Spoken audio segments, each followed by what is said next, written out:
Relatos del lado oscuro.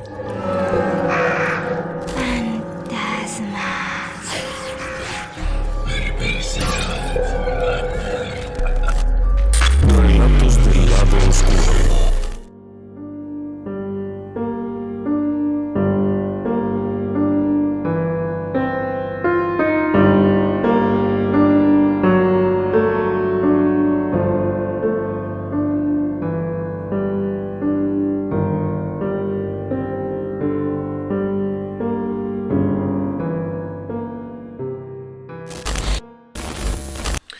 Cuando hablamos de los temas demoníacos, del asedio demoníaco, de la afectación por entidades espirituales oscuras, generalmente las personas miran para otro lado y se hace evidente que están pensando que está uno hablando de cosas medievales, de cosas ancestrales que ya nadie cree, que no importan, que ya no existen. Pero déjeme decirle algo. En el año 2018, la Arquidiócesis de México, es decir, la máxima autoridad católica de este país, informó que tenían un severo problema, dado que los 9 exorcistas autorizados por el Vaticano para México estaban saturados de trabajo. Y no se referían a saturados por estar haciendo bautizos, primeras comuniones, confirmaciones, no, nada de eso. Su trabajo es expulsar el demonio cuando éste entra en la vida de las personas. 9 exorcistas autorizados y una veintena de acompañantes tienen la encomienda de atender un país. El número de solicitudes que les llegan es impresionante. Muchas de estas solicitudes vienen, irónicamente, de personas que no son religiosas, es decir, médicos, psiquiatras, psicólogos que envían a personas a las que no pueden ellos ayudar de alguna manera. Es extraño, les repito que esta es una nota del año 2018, una nota de prensa. Quizá, si entendiéramos esto, veríamos que no es algo medieval, sino algo mucho más actual de lo que podríamos imaginar. Cuando se habla de la afectación demoníaca sobre de las personas, tenemos que entender que hay 2 grandes campos. El primero es aquel que afecta a la persona misma, tanto en su cuerpo como en su mente. Y también está aquella otra que afecta las cosas inmateriales, los lugares, los objetos, incluso los animales, los cultivos, las tierras.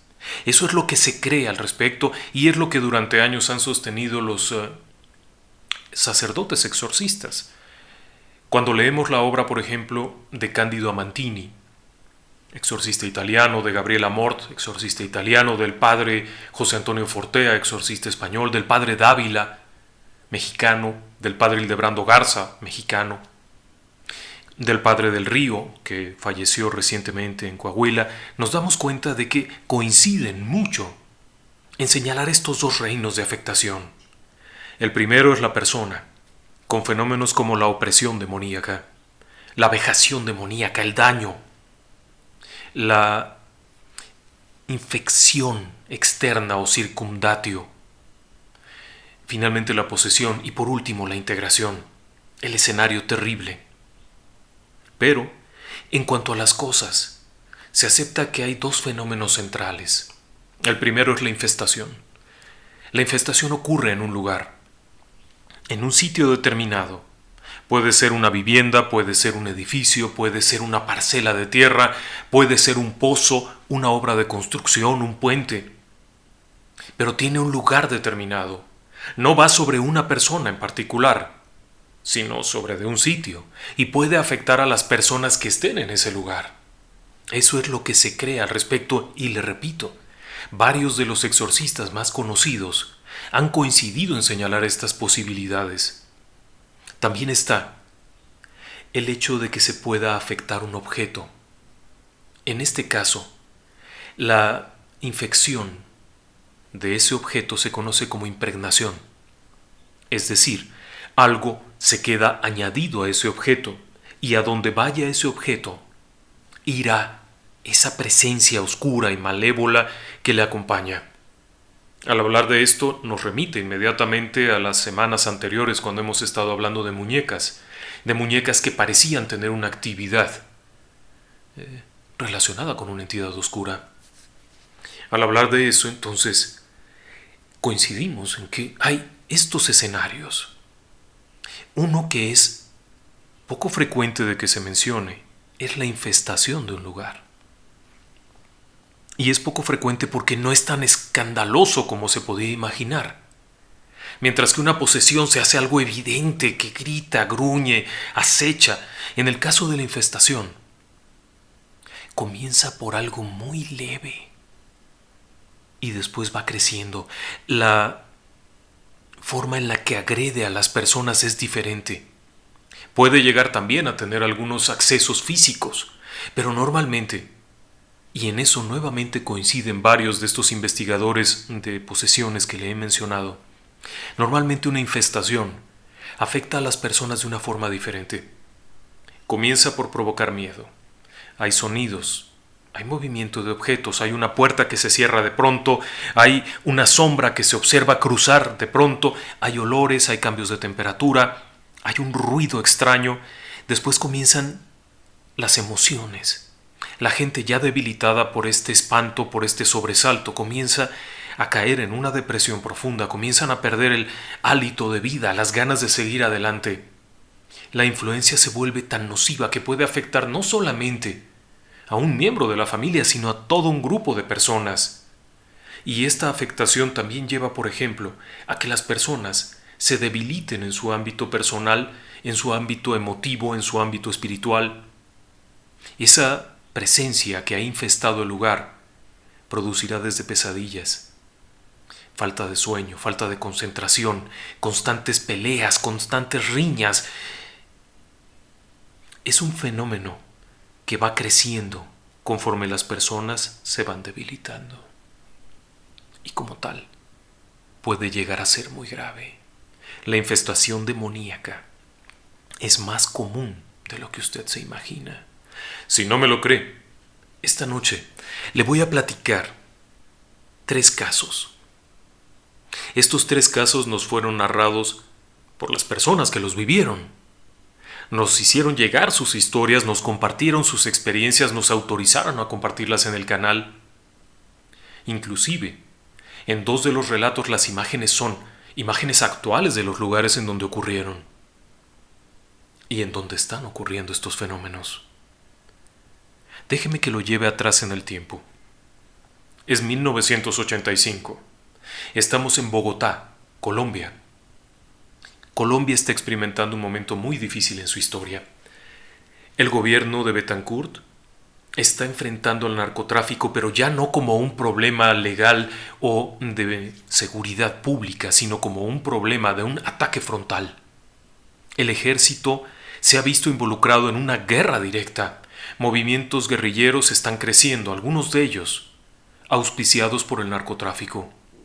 El movimiento guerrillero M-19, FARC, Pablo Escobar, deliberadamente se enfrentan ya con el gobierno a un grado de terrorismo, de guerrilla subversiva.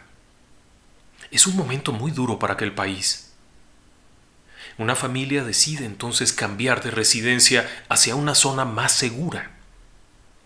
Es un padre, una madre y 3 hijos.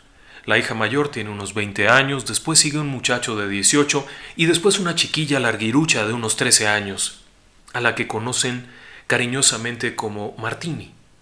Su nombre es Marta. El objetivo es encontrar un departamento, algo más protegido, es el término.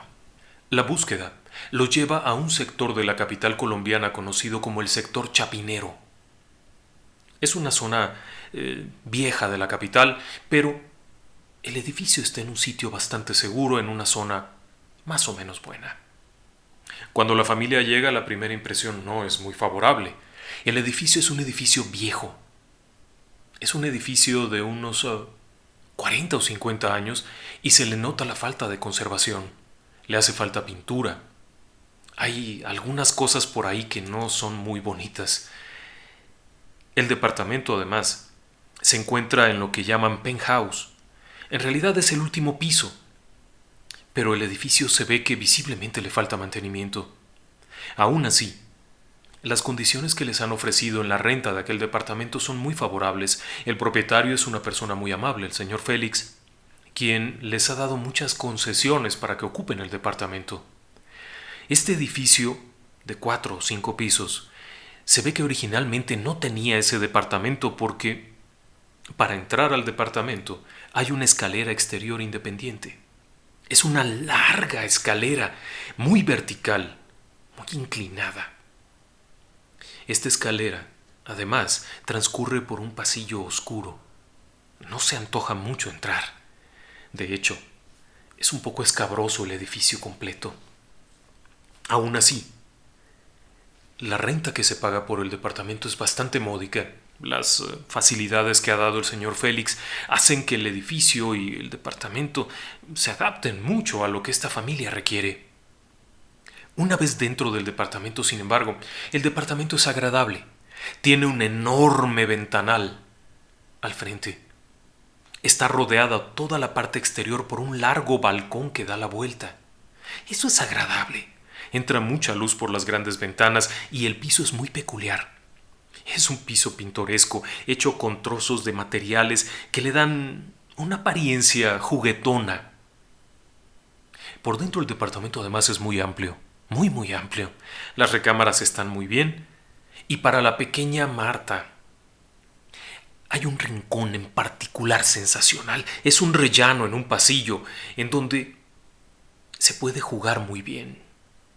Además es seguro, porque para llegar al departamento hay que pasar primero una reja exterior en donde hay una botonera que uno aprieta para llamar a cada departamento y las personas dan o no acceso. Después está la puerta del departamento que tiene su propio timbre y es bastante seguro. Así que se mudan a vivir ahí. La familia está bien, se llevan bien. Papá y mamá se entienden bien, el negocio de papá está funcionando bien. Los hijos van adelantando en la vida. Sin embargo, el departamento tiene lo suyo. De pronto, a mitad de la noche, se escucha como alguien jala la palanca del inodoro. Se oye cómo fluye el agua, cómo desaloja, pero no hay nadie en el baño. También se escucha de pronto como si alguien caminara dentro del departamento cuando nadie está caminando. Pero eso pasa a segundo plano. Pueden ser los vecinos de abajo, ruido que llega de otras partes, difícil de identificar. Pero hay otros detallitos por ahí. Por ejemplo, cuando te prenden la luz y te la apagan. O cuando suena el timbre de la puerta del departamento. Pero cuando te acercas, abres la puerta, no hay nadie, salvo la larga y vacía escalera.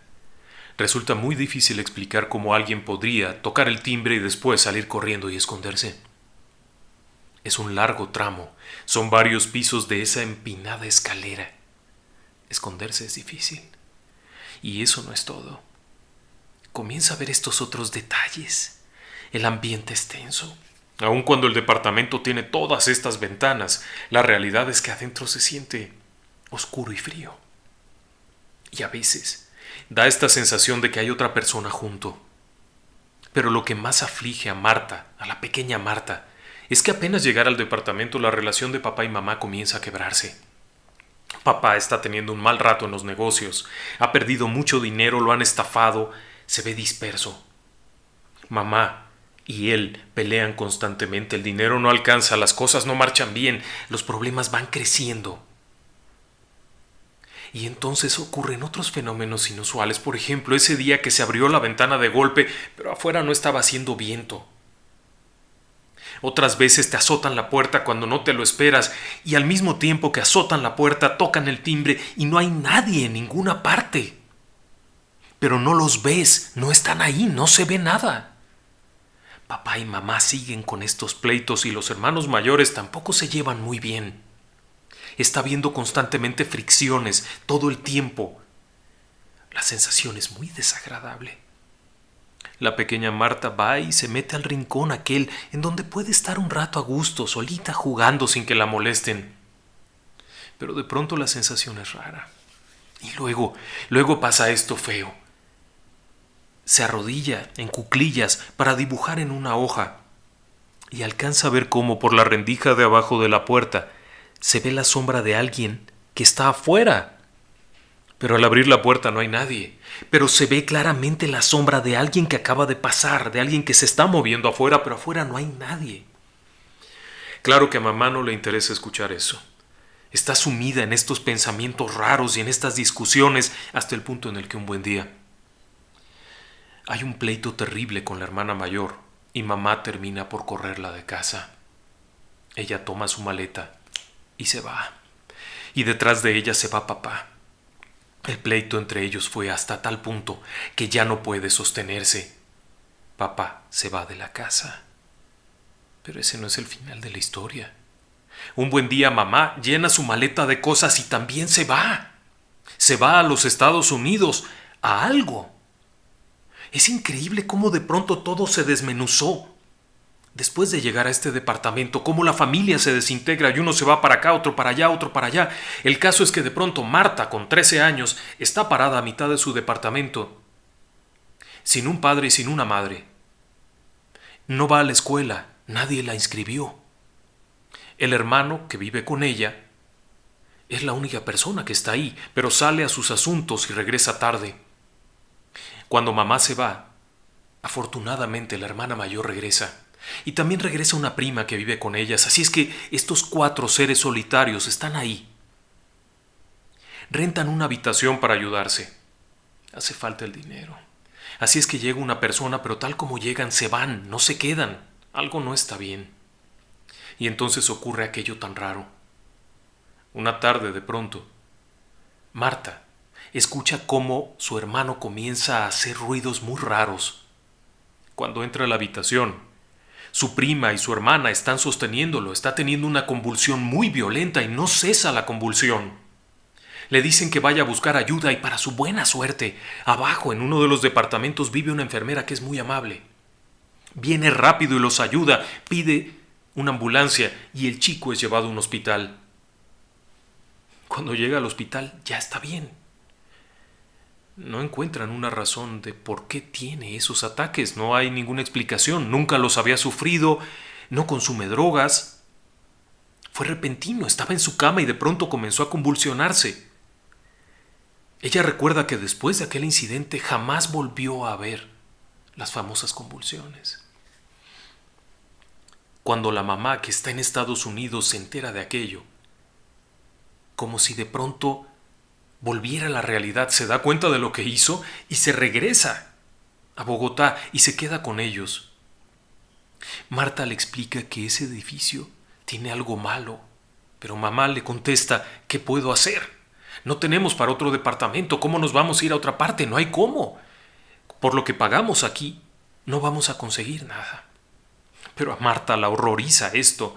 La pequeña de 13 años que no está yendo a la escuela ve cómo se van sus hermanos, cómo se va su mamá, cómo se va la prima, y ella se queda sola. Y entonces le da miedo. Busca ir a la sala en donde se sienta a dibujar, a jugar un rato, a esperar. Hasta aquel extraño día. Ella recuerda claramente cómo estando en la sala, la luz de las ventanas está entrando. Cerca de ella hay un sillón de mimbre, de esos que tienen forma de cola de pavo real. Hace un ruido muy peculiar cuando alguien se sienta, cruje. Y ella está jugando, está sola, totalmente sola. Cuando de pronto escucha con claridad cómo aquello cruje, porque alguien se acaba de sentar. Escucha claramente cómo se asienta el sillón, cómo alguien pesado está tomando asiento, pero cuando voltea, ahí no hay nadie. En ese instante deja todo y se sale. Durante muchos días, cuando mamá ya se iba y los demás se iban, Marta se salía y se sentaba en la escalera a esperar. Ahí estaba sentada. A veces, algún vecino que pasaba, algún otro departamento que se acercaba y la veía, ella les decía que estaba esperando a su mamá. Otras veces mejor se escondía por ahí para que nadie la viera. Hasta que la vecina del piso 2 se dio cuenta que la niña estaba ahí y un día Se acercó a preguntarle por qué estaba ahí y la invitó a pasar a su departamento. Era la señora Esperanza, así se llamaba. Era una mujer muy agradable, muy afectuosa. Vivía sola en un departamento y era una persona además que estudiaba la Biblia y hacía oración. Y para Marta, aquel departamento se volvió un refugio. Era un lugar cálido, en donde podía encontrar desde una galleta, un vaso de leche, una plática, un rezo, una bendición, cosas que la tranquilizaban mucho, hasta el punto en el que cuando mamá llegaba, le costaba trabajo salir de ahí para irse con su mamá. El refugio era muy bueno, pero al volver al departamento las cosas se ponían muy raras. Una madrugada, están en el departamento la mamá, el hermano, la hermana mayor y la prima. De pronto, alguien despierta a Marta. Es su hermana, la está agitando y le pregunta si está bien. Marta responde que sí, que qué ocurre. Que si está bien, que si no tiene nada. Ella responde que no tiene nada, que qué pasa. Al lado de su cama hay una mancha de sangre. Es más, es un charco de sangre, no se puede confundir, no es otra cosa, es sangre. Hay una marca de sangre ahí, alguien derramó sangre en el piso. Pero esta marca se recorre hasta llegar a la cocina. Y allá hay sangre también. Es muy extraño todo esto. Finalmente la mamá piensa que ya es tiempo de irse. Está harta de estos sobresaltos y se entiende que ella misma tuvo que haber visto algo, porque cambia de opinión y de pronto decide irse. Se van a regar por donde sea, conseguir cuartos, habitaciones, lo que sea, donde puedan quedarse, pero ya no en ese lugar. Así es que llega la mudanza. El día que llega la mudanza, Esperanza, la dueña del departamento refugio a donde iba Martita, baja a verles, a despedirse de Marta, con la que había desarrollado una amistad y un gran cariño. Cuando están en eso le dice que qué bueno que se van, que afortunadamente se van. Y les comenta que en ese lugar habían ocurrido cosas muy feas que ella no les quería decir porque ¿cómo les iba a decir si estaban viviendo ahí? Pero que ahora que se iban les iba a confesar que en ese departamento siempre ocurrían cosas feas. Que la gente llegaba y se quedaba apenas unos meses y después tenía que irse. Incluso hacía algún tiempo había ocurrido una tragedia. Esta mujer relataba que una pareja de jóvenes había alquilado el departamento. Se les veía tan contentos. Traían consigo un bebé, pequeñito, de apenas unos meses. Estaban en su departamento y se les veía jocosos, alegres, pero poco a poco se fueron poniendo oscuros, opacos, tristes. Ya era frecuente escuchar los jaloneos, los gritos, los insultos, las peleas. Ya no se oían las risas aquellas, sino los pleitos. Hasta que un buen día, por alguna razón, acabaron en el balcón que da hacia la calle, jaloneándose, gritándose. Es difícil saber si es que se les cayó, si se lo jalonearon y salió volando. El hecho es que el bebé cayó al piso. Desde el 5.º nivel se estrelló contra la banqueta y encontró la muerte. Los jóvenes simplemente desaparecieron. Unos días después llegó una mudanza y sacó todo aquello por parte del dueño. Después los siguientes habitantes del lugar se quedaban pocos, se iban rápido. Marta salió adelante. Creció y se convirtió en una profesionista, ya ha trabajado y tiene una vida plena, pero nunca pudo quitarse esa idea de ese lugar. Incluso volvió al lugar. Años después, ya siendo una persona adulta, volvió al lugar. Las personas que habitaban la vieron con mucha desconfianza, obviamente. Pero cuando le preguntaron por qué quería ir al lugar, era por una sencilla razón. Esas personas estaban viviendo lo mismo. El último habitante de ese departamento también vivió algo extraño, aun cuando pudo comprarlo, ya no rentarlo, sino comprarlo, a la familia del señor Félix tras la muerte de éste. Decidió venderlo e irse de ahí. Es un sitio infestado. A eso me refiero. La infestación, como ha escuchado usted en este relato, suele ocurrir de forma paulatina. La gente se va debilitando y de pronto comienza a actuar de formas muy raras. Algunos de estos teólogos y exorcistas consideran que En varias ocasiones las personas han cometido crímenes horribles, afectados por las presencias que infestan un lugar. No es una forma de posesión. Simplemente la persona se debilita y comienza a ser manipulada. En tanto que la posesión controla el cuerpo, este es un efecto externo. Pero cuando las personas salen de este lugar, dejan de tenerlo y reaccionan de formas extrañas. Muchas veces estos fenómenos de infestación provocan en los individuos dolores intensos de cabeza que no tienen un origen o que nunca se habían presentado, pero que si la persona sale de ese lugar ya no lo tiene. Efectos en la salud como pérdida de audición, pérdida de la vista, pero fuera de ese lugar no lo tienen. En otras ocasiones, esta violencia que ocurre y apenas salen del sitio, la gente vuelve a llevarse bien. Son señales que se dice por parte de estas personas que he mencionado, que ocurren en lugares infestados. La pregunta es, ¿por qué puede ocurrir esto? ¿Por qué puede darse que un lugar quede infestado? Dependiendo de quién lo diga. Para Gabriel Amorth, estos lugares quedan marcados básicamente por haber hecho dentro de ellos actividades de ocultismo, conjuros, brujerías, sesiones espiritistas, haber abierto una puerta hacia la maldad, pero también lugares en los que se haya generado un dolor terrible y en los que haya habido, por ejemplo, un crimen duro, un crimen violento. En el caso, por ejemplo, de Ed Warren, él explicaba que esto pudo haber ocurrido en la casa de Amityville, punto y aparte de la credibilidad o no, era lo que él decía.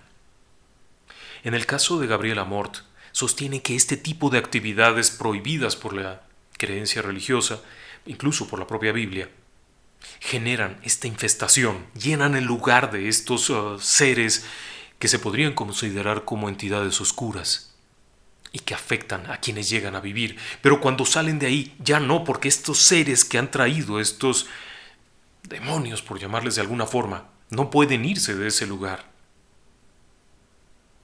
¿Cómo se soluciona? Bueno, platiquemos un poco más de esto. Déjeme que le cuente un segundo caso. Este caso nos lo ha narrado también la protagonista y es un poco complicado porque este es un caso activo. La persona que nos ha hecho el favor de compartir su experiencia nos dice que aún lo está viviendo. Todo comienza hace más o menos un año. Lisbeth, es una mujer de origen dominicano. Viene de la República Dominicana. Se encuentra en Estados Unidos y su situación es bastante mala, lo que la lleva a buscar asistencia del Programa de Refugio, Vivienda y Utilidades Públicas del gobierno de Massachusetts, en los Estados Unidos.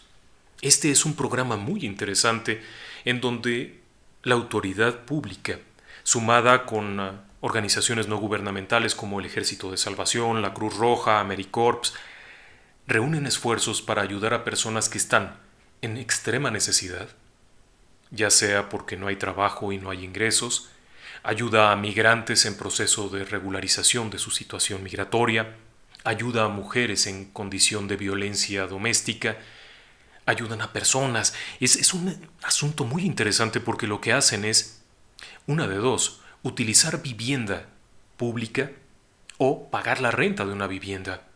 Algunas de estas viviendas suelen ser propiedades que ya no tienen dueño. Cuando fallece el dueño y no hay un heredero, no hay una persona que reclame la propiedad o no se ejerció ningún tipo de reclamación del inmueble, la autoridad de la ciudad toma control del inmueble y lo dispone, y entonces puede ser ocupado por personas. En el caso particular de Lisbeth, con sus 24 años, se encuentra en Boston, una ciudad fría, en una condición crítica, y recibe esta ayuda. Cuando llega a la casa, ubicada en la calle Franklin Street, en Boston, es una casa grande. Hay otras personas que habitan en la misma casa. El programa de ayuda asigna, por ejemplo, en estas viviendas solo mujeres con niños. En otras viviendas, solo hombres. Hay ciertas reglas de convivencia y ciertas reglas de comportamiento, pero es una gran ayuda. El hecho de tener un techo seguro en donde los servicios ya están pagados es un empujón para salir adelante. Cuando Lisbeth llega, viene acompañada de su pequeño Ethan, de apenas unos 4 años, y trae en brazos a una chiquitina de 3 meses de edad. Es muy pequeña todavía. En la casa viven otras personas. En la habitación de enfrente vive otra persona latina. Es una persona agradable, amable sobre todo. Tienen que compartir cocina, tienen que compartir baño, tienen que compartir espacios de la casa, así es que es importante que haya buena convivencia. Hay un trabajador o trabajadora social que viene a revisar cómo están y demás. Hay mucho apoyo. Pero apenas 2 noches después de haber llegado a la casa, ocurre el primer incidente. Lisbeth está acostada. No hay cuna, solamente hay esta litera. El pequeño Ethan ocupa la parte de arriba, en tanto que ella ocupa la parte de abajo, colocando con cuidado del lado protegido de la cama a su pequeña hija de 3 meses. La ha colocado bien protegida y ella se coloca a un lado con cuidado. De pronto, por alguna razón en la madrugada, despierta y al girarse para ver a su hija, la niña no está. La pequeña de 3 meses que ni siquiera puede incorporarse, no está en donde la puso. Desesperada brinca de la cama para encontrarla abajo de la cama, a un lado, dormidita. Como si alguien la hubiera tomado, la hubiera levantado, pasado por encima de ella y la hubiera colocado en el piso tranquilamente. Cualquiera que haya tenido hijos sabe que un bebé que se cae de una cama llora inmediatamente. Pero además aquí tuvo que haber pasado sobre de ella. En pánico, esta mujer en pánico, toma a su hija, la revisa. La niña está bien. Cuando la empieza a manipular, la niña se despierta, pero está bien. Cuando lo habla con una amiga suya que vive allá, la amiga le dice que es su imaginación, pero que cuide mucho a la niña porque eso de que se caiga es peligroso, etcétera, etcétera, pero no le cree una palabra. 2 semanas después, vuelve a ocurrir exactamente lo mismo. Por la madrugada la niña, de 3 mesecitos, desaparece de su lado y aparece abajo de la cama. No hay manera de que un bebé tan pequeño hubiera hecho eso y hubiera brincado para llegar allá. No hay manera. Los sobresaltos continúan, porque de pronto, en la noche, ocurren cosas muy raras. La puerta del armario en la habitación se abre sola. Está bien, usted podrá decirme que es porque está desnivelado, y eso es lo que ella piensa en ese momento. Así que va y le pone unas cosas para que no se esté abriendo, y sin embargo, a pesar de que le ha puesto objetos que detienen la puerta se vuelve a abrir. Le genera mucho descontrol aquello. Y entonces se da cuenta de otra cosa muy rara. A mitad de la noche, el pequeño Ethan, que duerme en la litera de arriba, está hablando con alguien. Feliz de la vida, está platicando con alguien. Cuando ella se incorpora y se acerca y le dice ¿qué pasa? ¿Con quién estás hablando? El niño le responde con el niño. Pero ella no ve ningún niño. Es más, en la casa los únicos niños que hay son los suyos. Las demás personas son personas solas. Y este chiquillo de apenas 4 años le está diciendo que hay un niño, pero ella no lo ve. De ahí en adelante deja la luz prendida para dormir. Con ese efecto de la luz prendida las cosas se han tranquilizado un poco hasta que aquel día, de pronto, al ir pasando, se percatan de algo, pero se percatan ella y su amiga, y es que en una de las puertas hay un muñeco de Santa Claus, de esos que se cuelgan, son como de fieltro, son planos, y el muñeco está moviendo los bracitos como si alguien lo estuviera agitando. No es que lo esté moviendo el viento, es una cosa de tela, es rígido de cierta forma que no tiene movimiento, pero alguien lo está moviendo. Sin pensarlo, su compañera de casa lo agarra y lo echa a la basura, se deshace de eso. Pero los problemas continúan y hay de pronto esta sensación de estar siendo observado. También les ocurre aquello del inodoro, alguien le jala. Sale el agua, se oye cómo descarga, pero no hay nadie. Y luego esto feo. A ella le ocurre una mañana. Sale de su habitación para ir al servicio sanitario, al baño que está en el piso de abajo. Cuando va a empezar a caminar de pronto, al mover el pie ya no hay nada. Ha bajado por esas escaleras varias veces, es una escalera normal, no tiene nada de raro, se agarra uno del barandal y hay un escalón. Esta vez no hay escalón, sale volando. Sale volando y cae al final de la escalera como si algo lo hubiera arrojado hacia allá. Se golpea, pero afortunadamente no se lastima. Días después, se entera que otra persona había vivido exactamente lo mismo, pero no había tenido tanta suerte. Las lesiones habían sido severas. Su propia compañera de casa ha vivido momentos muy tensos. La han tirado de la cama. Pero no se cayó de ladito. Le arrancan las cobijas, la jalan y la avientan al otro lado. Hay mucho miedo. Comienza a sentir este miedo. Y luego le ocurre algo peor. Una de esas noches, por alguna razón, descuidadamente, para irse a dormir, apaga la luz. Me parece que había comprado una linternita de esas nocturnas para compañía y apaga la luz principal. Cuando despierta en medio de la noche, frente a ella está un niño.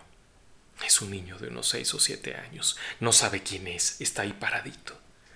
Puede verlo, puede ver bien la ropa, puede ver cómo está vestidito, la cara. No es definitivamente su niño tiene 4 años y está dormidito. Esta criatura, quién sabe de quién es. Pero cuando le grita, vete a dormir, niño, la cosa aquella desaparece. No es un vecino, no es alguien que se metió, desaparece frente a ella. No puede irse. Es una casa de refugio. Ha tenido oportunidad de ir por ahí un par de veces a quedarse con una amiga. Incluso, después de la segunda vez que le quitaron a la niña de la cama, la llevó a presentar a una iglesia. Y eso ayudó a que la niña ya no fuera objeto de los ataques, pero los fenómenos siguen ocurriendo. Los jalones, los golpes, de pronto aparecen estos moretones raros que llaman verdugones. La casa como tal, además, produce en ella un efecto de tristeza profunda. Las noticias en general son buenas. Su esposo está por ser recibido el año entrante. Va a tener la vecindad, puede llegar, puede trabajar, puede estar ahí con ellos. Y sin embargo, siente esta pesadez, esta tristeza profunda que le está debilitando hasta el punto de pensar en el suicidio, de buscar ayuda con una psicóloga porque la depresión le está llevando a esos niveles. La amiga que vive en la misma casa ha vivido episodios similares, pero además asegura que para ella las cosas no mejoran. Habitualmente una persona que ocupa una casa refugio la ocupa durante 6 meses, pero la amiga ya tiene más de 6 años y ha regresado una y otra vez, sale porque ya tiene algo y no funciona y tiene que volver. La casa se siente oscura, a pesar de que está pintada en colores claros, se siente rara. Cuando se habla de una infestación demoníaca, se entiende cuáles pueden ser las causas. Es difícil saber la historia precisa de un lugar, pero puede haber muchos motivos. En muchas de estas casas se habla de posibles homicidios, de crímenes violentos, de actos de brujería, de drogas, de muchas cosas. Pero ¿qué se puede hacer? En muchos de los casos la primera recomendación que hacen es irse, buscar otro lugar, pedir una transferencia, buscar un nuevo refugio. En otras ocasiones el padre Gabriel Amort decía que lo único que puede ayudar, si no se puede salir del lugar, es mantener una oración constante. De acuerdo con el padre Fortea, de igual forma la mejor solución es mantener una profunda oración constante. Es la única solución aparentemente, y buscar un nuevo lugar para estar. Estos sitios producen un desgaste extraño en las personas. Por ello, siempre se recomienda que los involucrados en estos lugares, si sienten que se trata de eso, cambien de lugar, hagan la prueba, vayan a dormir unas noches fuera y evidentemente si se sienten muy bien, algo está mal con el lugar. Otra de las recomendaciones evidentemente es la oración de un ministro, ya sea un sacerdote, un pastor, un ministro de culto, que les acompañe y bendiga el lugar. De acuerdo con el padre Gabriel Amort, la bendición constante y la utilización de los diferentes elementos del exorcismo, como es la sal exorcizada, el agua bendita, el aceite bendito, puede ayudar a que estas presencias disminuyan considerablemente. En general, hay diferentes soluciones que se pueden buscar, pero la mejor alternativa, sobre todo cuando se tienen niños pequeños, es cambiar de lugar. Esa sería la mejor opción desde nuestro punto de vista. Ahora mismo queremos dejarles en compañía de un tercer relato que tenemos preparado. Es un relato muy impresionante. Nos hizo favor de compartirlo Viviana, fue una experiencia que ella misma vivió, y acabando el mismo regresamos. Por años he repasado una y otra vez los hechos en mi cabeza, e incluso los he escrito, pero siempre me queda la sensación que falta algo, que hay cosas que nunca podré saber, siempre preguntándome si eso con lo que viví algún día volverá a acosarme o ¿dónde está ahora? ¿Cuándo fue mi primera experiencia paranormal? Fue cuando aún era bebé. La vecina dio a luz poco antes que lo hiciera mi mamá. Ambas tuvieron niñas. Pero cuando teníamos poco más de un año, la hija de la vecina falleció. Mi madre, entendiendo perfectamente su dolor y sin tener a nadie que me pudiera cuidar, decidió llevarme al funeral y al cementerio. A partir de ese día, ella cuenta que yo dejé de comer, dejé de dormir y solo podía llorar. Las pocas horas de sueño que ambas teníamos era cuando se sentaba conmigo en brazos y me posaba sobre su pecho. De cualquier manera, mi sueño era intranquilo y corto. Solía aferrarme a sus ropas y ver a mi alrededor con grandes ojos, presa de pánico. Mis padres visitaron médicos, pero ellos no podían explicar mi carencia de sueño y hambre. Mi vida se iba escapando día a día y mis padres, desesperados, solo podían ser testigos de ello, hasta que el albañil, quien estaba construyendo la casa donde aún habitan mis padres, muy preocupado les dijo que yo necesitaba otro tipo de ayuda y les dijo que su mujer podía curarme. La mujer nos visitó muchas veces y mi madre, que siempre ha sido igualmente sensible, aprendió de ella a curar de susto, de empacho, de aire, y en los años futuros, incluso hasta la fecha, ella, mi madre, es a quien recurrimos cuando necesitamos una bendición y una curación, y también la vi salvar la vida a otros bebés en muy mal estado y a mí me la ha salvado en varias ocasiones. Por supuesto, yo no tengo recuerdos de ello. No sé qué se fue conmigo de ese cementerio al que nunca me gustó visitar, y no sé qué veía o sentía cuando me aferraba a mi madre.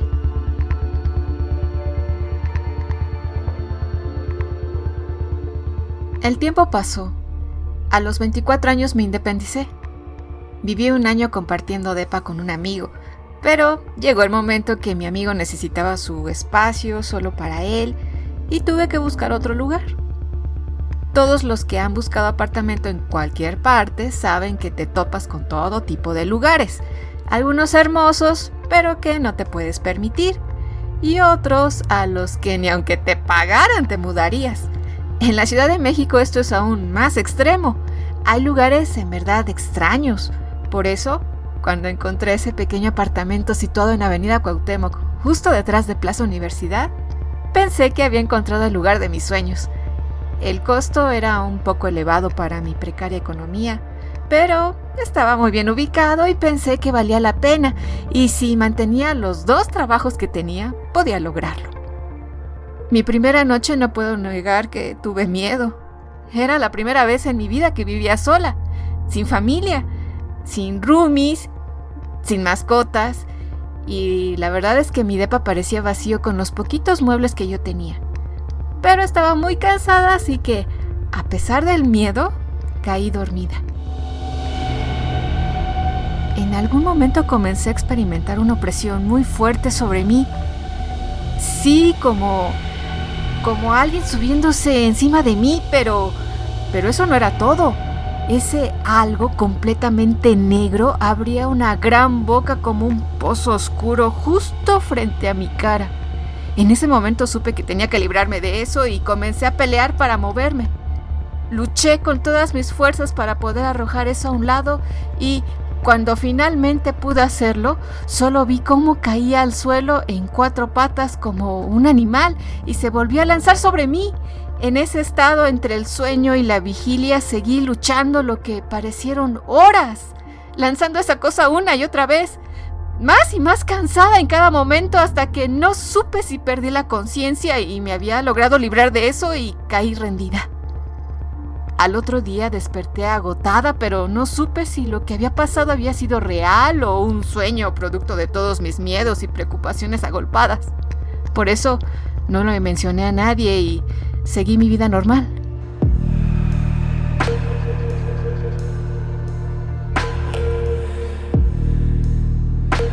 A pesar de que había decidido no dar importancia a esa primera noche y no había pasado nada más, había algo que no estaba bien en ese lugar.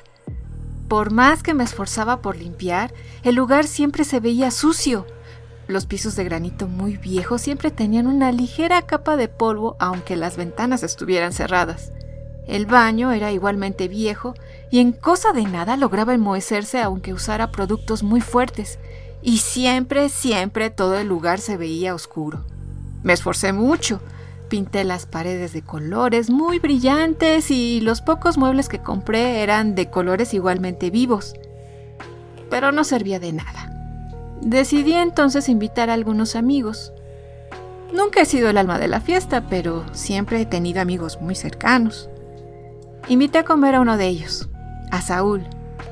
Saúl tiempo atrás me había confiado que tenía el don o la maldición de poder ver cosas que para todos los demás no estaban ahí.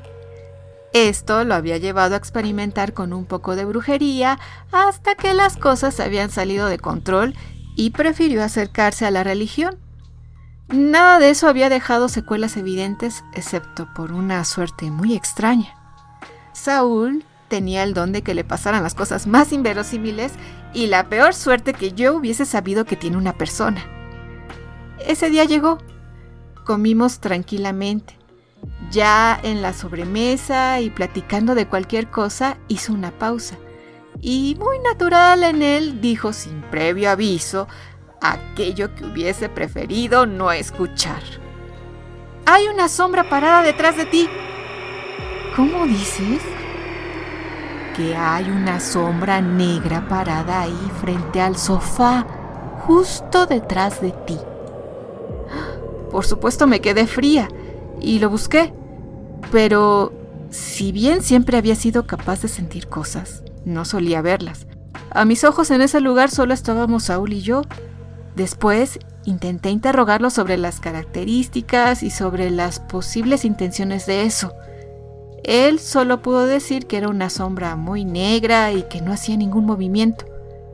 Saúl se fue prometiendo regresar y no dejarme sola, y sí lo hizo un par de veces, antes de desaparecer completamente. No hablo de estar en contacto conmigo.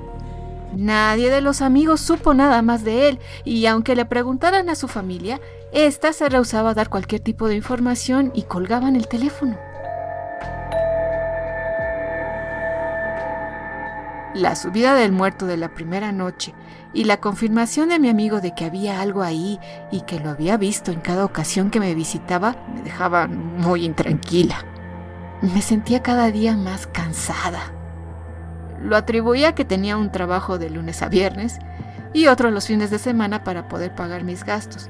Y aún así, la verdad es que me daba tiempo para escapar de vez en cuando con mi novio y los amigos a bailar o dar la vuelta. Mis padres, sin embargo, me miraban con preocupación creciente.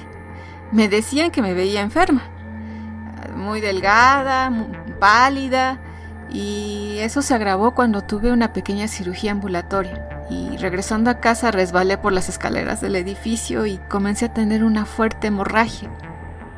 Esa fue la primera vez en que mis padres me llevaron a su casa. Me cuidaron, incluso, y de alguna manera que no me explico, mi madre me propuso que adoptara un gatito, aun cuando ella odiaba a los gatos. Poco tiempo después, mi madre propuso que hiciéramos una comida familiar en el depa. Llamó a mi hermana, así que ella y mi sobrino pequeño se sumarían a la reunión. Llegaron cargados de muchas bolsas con comida y cosas de limpieza. Entonces me di cuenta que mi madre había llegado con un plan.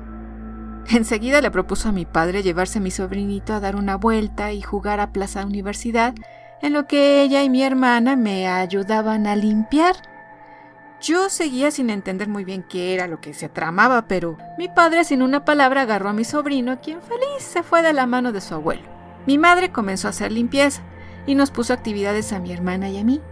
Ella limpiaría la estancia que funcionaba de sala a comedor. yo la pequeñísima cocina y mi hermana mi recámara. En algún momento, cuando mi madre azotaba casi con furia un pequeño sofá individual rojo que había comprado hacía poco, se comenzó a quejar. Dijo que le hormigueaban los brazos y de repente dio un grito ahogado. Algo la había agarrado y la estaba haciendo sentirse mal. Yo corrí los pocos metros que me separaban de ella, pero una mano que no estaba ahí me aventó con fuerza justo antes de llegar a ella. El empujón fue tal que tuve que dar unos pasos hacia atrás, completamente aterrada.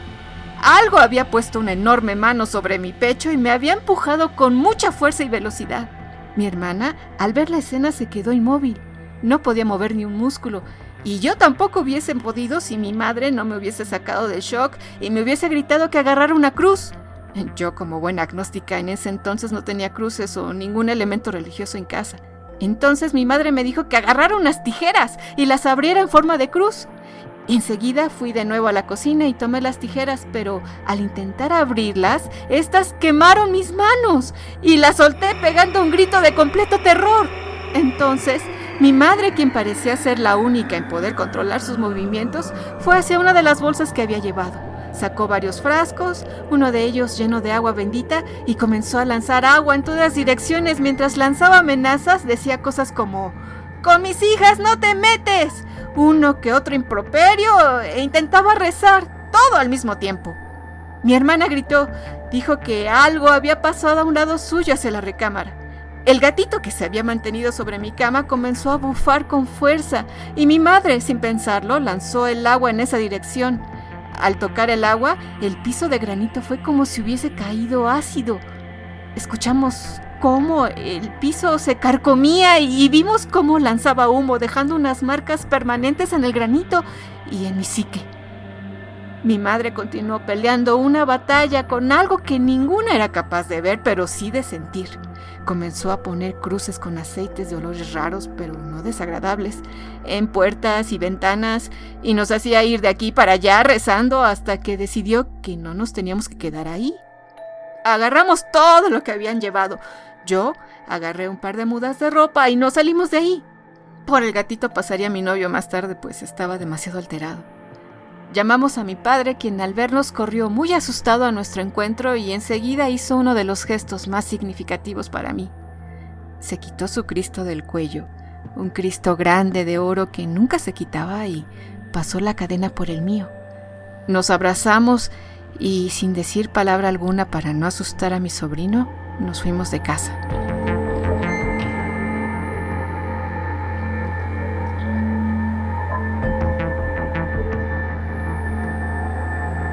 En Michoacán, de donde es toda mi familia, se tiene la costumbre de no dejar dormir a la gente que ha pasado por una fuerte impresión. Según se dice, tu alma puede salirse del cuerpo y perderse por ahí sin poder regresar después. Durante el camino, atrapados en el tráfico del mediodía, yo necesitaba urgentemente dormir, pero ninguno de ellos me dejó. Llegando, mi madre comenzó a organizar las cosas para hacerme una limpia. La vi entrar a la cocina por cosas, pero no la vi salir. Al salir, me lanzó con la boca un fuerte chorro de alcohol que chocó en mi espalda y me hizo lanzar un grito muy potente, pero al mismo tiempo me hizo mirar a un espejo grande que estaba justo frente a mí, y pude ver cómo algo hizo vibrar el espejo tal como si hubiese salido en mi grito y hubiese chocado contra él. En ese momento un aroma fétido comenzó a esparcirse por toda la casa. La pesadilla aún no acababa. Mi madre nos gritó a todos que saliéramos de la casa, y así lo hicimos para después ella y mi padre entrar a limpiar lo que todas nuestras vidas, y más de la mitad de las suyas, ha sido su hogar. Esa casa que el albañil quien salvó mi vida había construido en parte, y nosotros todos habíamos trabajado duro para construir el resto. Esa casa que es uno de los pilares de mi familia y que ellos nunca permitirían que se llenara con nada malo. Al salir, mi madre le hizo una limpia a cada uno, desde mi sobrino, a quien esas cosas siempre le daban risa por darle cosquillas, a mi padre, mi hermana y finalmente a mí. Entre muchas otras cosas que hizo, me metió en un círculo de fuego hecho con alcohol. Y aún puedo recordar las llamas cubriéndome casi por completo, llenas de remolinos y crujidos raros saliendo de ellas. Grité y lloré hasta que finalmente terminó y pude dormir un poco.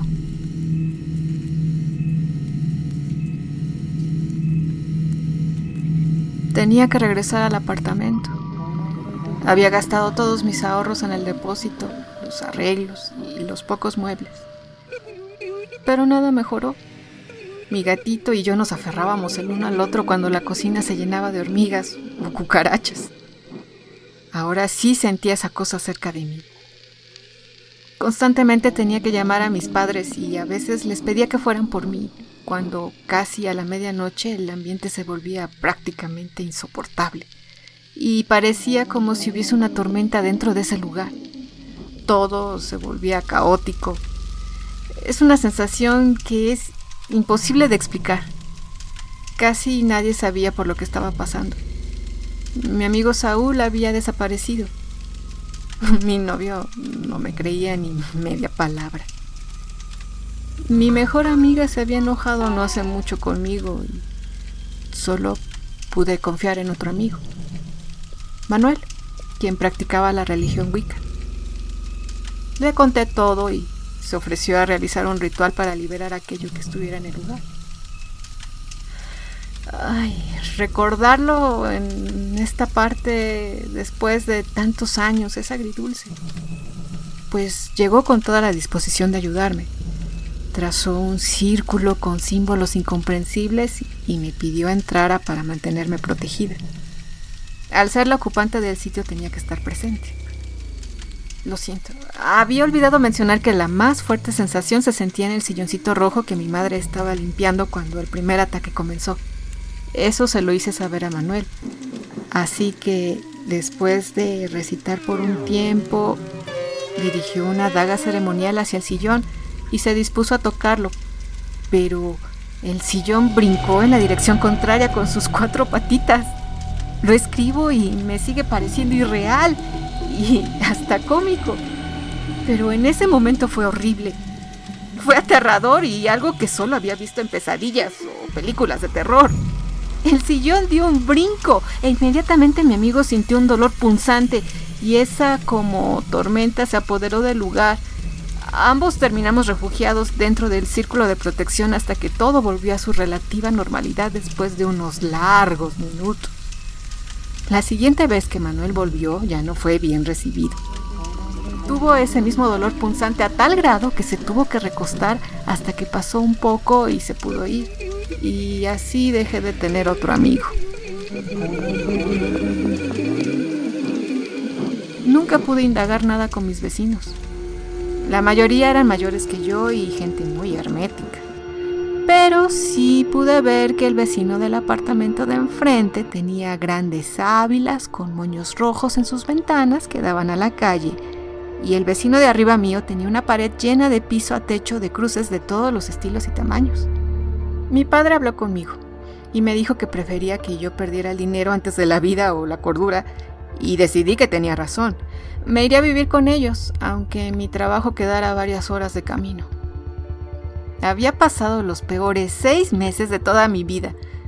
Ya no tenía fuerzas para seguir en ambos trabajos, así que tuve que renunciar al de fines de semana, y batallaba mucho para poder cubrir mis gastos. Mis amigos se alejaron de mí, e incluso mi novio terminó conmigo, y nunca me creyó. Estaba al borde del suicidio literalmente. Mentí a la mujer que me había rentado el apartamento diciéndole que había conseguido un trabajo fuera de la ciudad y que me tenía que ir inmediatamente. Dijo que era una lástima, pero que se alegraba por mí, no sin antes dejarme bien claro que perdería mi depósito y tenía que pagar una penalización extra por no cumplir con el contrato. Pensé para mí que me quedaría sin un centavo, pero valía la pena para no seguir ahí. La noche antes de la mudanza y como sabiendo que era su última oportunidad, podía sentir como esa cosa me jalaba la cadena como queriendo quitármela muy despacio, hasta que el peso del Cristo que tenía enfrente la hacía regresar a su posición en mi cuello. Fue tan insistente que no pude más esa noche. Finalmente me sentí destrozada. No podía pasar ni un minuto más ahí. A pesar de ser muy tarde en la madrugada, me salí de ahí. A la mañana siguiente hicimos la mudanza y solo regresaría para pintar en compañía de mi papá y entregar las llaves. Por fortuna, en el tiempo que seguí viviendo en la ciudad no tenía necesariamente que pasar por ahí. Y si estaba cerca, evitaba hacerlo. Para poder ubicarme he usado Google y con un poco de alivio he visto que el edificio ya no existe. En su lugar hay un edificio relativamente nuevo donde espero no esté esa cosa aún anidada, que se haya ido, que haya desaparecido, que haya vuelto de donde se escapó. Nunca supe qué era en realidad, pero tenía tal fuerza y nos afectó tan profundamente que a veces pienso que es lo que la gente llama demonios. Pero a lo largo de la vida he visto tantas cosas, porque ahora sí puedo verlos. Que sé, hay más de lo que podemos ser conscientes y de lo que desconocemos casi todo. Tuve que buscar ayuda de muchos tipos. Sentía que mi razón pendía de un hilo, acudí a psicólogos, grupos de ayuda, e incluso a limpias en diferentes lugares, y poco a poco logré superarlo con la ayuda incondicional de mi familia. Seguí un tiempo en contacto con Manuel, pero la amistad no volvió a ser la misma. Se volvió una persona extraña y yo sabía que me guardaba un oscuro rencor. Saúl apareció años después. Por respeto a la amistad que tuvimos no daré detalles. Pero lo que vivió después de visitarme fue realmente horrible y me culpaba a mí de ello. Él sí me declaró su odio y tuve que alejarme. No he sabido nada más de ambos en más de una década. Y si a alguien le da curiosidad de saber qué pasó con el silloncito rojo de la discordia y Toro Salvaje, ese sigue en la casa de mis padres. Ya no tan bonito como antes, pero aún cómodo y funcional, y nunca más ha vuelto a dar saltitos.